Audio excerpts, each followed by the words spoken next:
बिस्मिल्लाहिर्रहमानिर्रहीम। अस्सलाम वालेकुम। मैं हूं मुबारक अहमद और आप देख रहे हैं इस्लामिक टॉप वॉइस। बयान है मौलाना तारक मसूद साहब का और टॉपिक है कुर्बानी करते वक्त लोग 7 गलतियां बहुत ज़्यादा करते हैं। सुनते हैं बयान। 3 अफराद दो हिस्सा लें और एक हिस्सा बच जाए तो क्या वो एक हिस्सा बाकी 3 अफराद मिलकर ले सकते हैं या बाहर से किसी को दें? ये बहुत अहम मसला है। लोग ये समझते हैं कि गाय में 7 हिस्से ही ज़रूरी हैं, जब तक वो 7 हिस्से नहीं होंगे कुर्बानी नहीं होगी। ये बिल्कुल गलत है। गाय में ज़्यादा से ज़्यादा 7 हिस्से हो सकते हैं, कम से कम 6 भी हो सकते हैं, 5 भी हो सकते हैं, 4 भी हो सकते हैं, 3 भी हो सकते हैं, 2 भी हो सकते हैं। नहीं आई बात समझ में? मिसाल के तौर पर 2 आदमी गाय लेकर आए, आधी एक की हो गई, आधी एक की, तो 2 हिस्से हो गए। 3 आदमी गाय लेकर आए, 1/3 एक की, 1/3 एक की, 1/3। अब ये नहीं कि ये 1/3 में आगे मुंह वाला हिस्सा तुम्हारा, बीच वाला, पूरी गाय में 1/3। 4 आदमी गाय लेकर आए, ये एक आदमी लेकर आया, 3 आदमियों को हिस्से बेच दिए उसने, टोटल 4 बराबर हिस्से कर दिए। लोग समझते हैं कि अब 3 आदमी हैं तो एक 4 हिस्से ले, एक 2 आदमी है तो एक 4 हिस्से लेगा, एक 3 हिस्से लेगा। ये जरूरी नहीं है, समझ रहे हो? इस तकल्लुफ की बिल्कुल भी जरूरत नहीं है।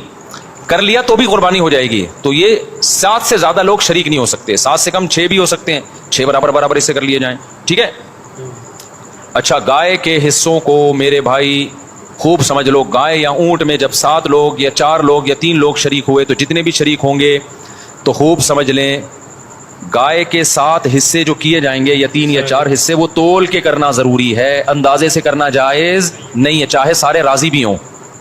क्योंकि गोश्त सूदी अमवाल में से है, एक बोटी भी ज़्यादा चली गई तो वो सूद के हुक्म में होगी। क्योंकि जब हम हिस्से तकसीम कर रहे होते हैं तो असल में बै और शिरा का अमल हो रहा होता है, ख़रीदो फ़रोख्त का, कि आपका हिस्से का जो गोश्त है वो मैंने ख़रीदा, उस गोश्त के बदले में जो मेरे पास है वो मैंने आपको बेचा। तो गोश्त के बदले में जब गोश्त बिकता है तो वजन में तोल जरूरी है। जरा सा भी ज्यादा हो गया तो वो क्या है? रिबा, सूद है। और जब वो सूद उसमें शामिल होगा तो वो सबके लिए नाजायज हो जाएगा। लिहाजा या तो तोल के तकसीम करें या सूद से बचने के लिए एक काम कर लें कि 7 हिस्सों में कलेजी मिला दें।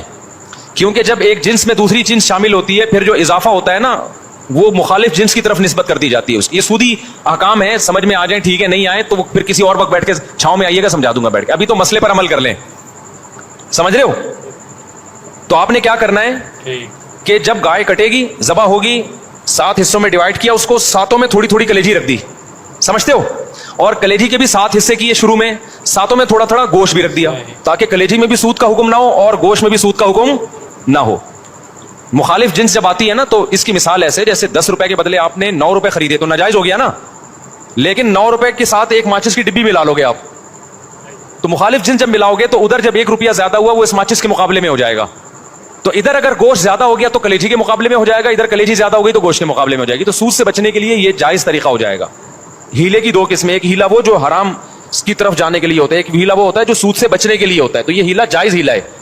आजकल बाज स्कॉलर्स ऐसे आ गए नहीं, हीले इस्लाम में जायज नहीं, तो हीला तदबीर के माना में, क्योंकि ऐसे हीले नबी ने खुद बताए हैं हमें सूद से बचने के लिए। समझते हो कि नहीं समझते? तो अब आपने क्या करना है कि अबे भाई इस पे क्लिप बना देना। बकरीद के बाद मेरे कुर्बानी पे क्लिप चल रहे होते हैं, लोग कहते हैं अब वो मैंने तुर्की को वोट देने का कहा तैयब उर्दुगान को, वो जब जीत गया तो मेरा क्लिप वायरल हुआ है कि इसको वोट दें, इतने दिनों बाद वायरल हो रहा है।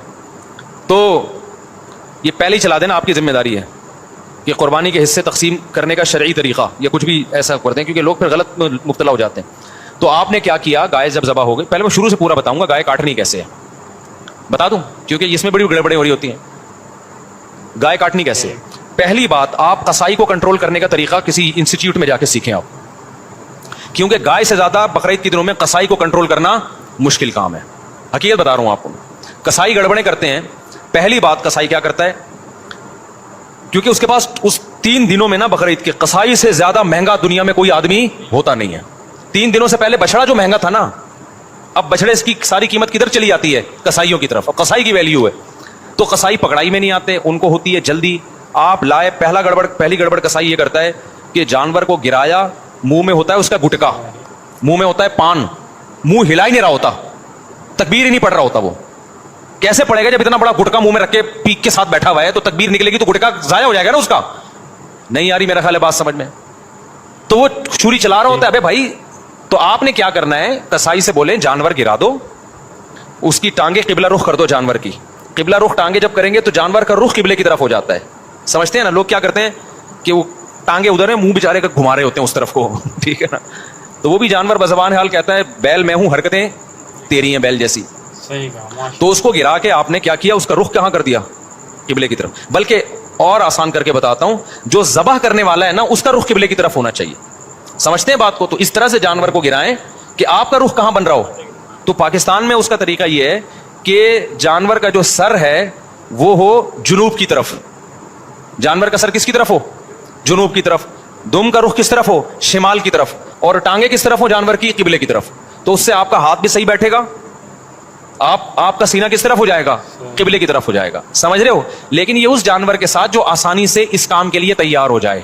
بعض دفعہ جانور اتنا خطرناک ہوتا ہے کہ اس کو گھمانے میں بہت ٹائم لگتا ہے, تو پھر قبلے کی طرف رخ کرنا کوئی ضروری عمل نہیں ہے. جیسے تیسے اس کو کاٹ کے جانور کو بھی تکلیف سے بچاؤ, خود بھی ٹینشن سے بچو, کیونکہ بعض دفعہ اتنی مشکل سے گرا ہے, قابو میں نہیں آ رہا, اس کو قبلہ رخ گھمانے کی جگہ نہیں مل رہی, اتنے چکر میں جانور ہی اٹھ کے اس نے آپ کو قبلے کی طرف لٹا دیا. سب لوگوں سب لیٹے ہوئے ہیں, ٹھیک ہے نا, ایسے بڑے واقعات ہوئے ہیں.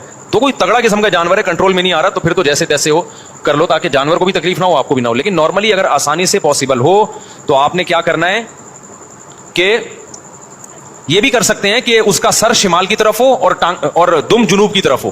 یہ بھی صحیح ہے. مطلب یہ کہ ایک رخ اس کا شمال کی طرف اور ایک جنوب کی طرف. تو پھر پاؤں کس کی طرف ہوں گے, قبلے کی طرف. پھر آپ جب ذبح کرو گے نا تو آپ کا رخ کس طرف ہوگا, قبلے کی طرف.